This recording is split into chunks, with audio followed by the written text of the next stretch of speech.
Documents reveal that Pakistan's Chief of the Army Staff, General Qamar Javed had a visit to Canada approved for a $50,000 taxpayer-covered trip in 2020 that was cancelled thanks to COVID-19. General Bajwa has been accused of toppling two governments in Pakistan. The military under his command has been involved in human rights abuses, extrajudicial killings, and has links to terror groups. An assistant deputy minister called this visit, quote, appropriate.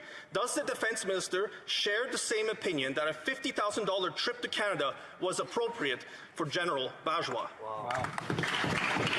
The Honourable Minister. Thank you, Madam Speaker. I would concur with the member opposite.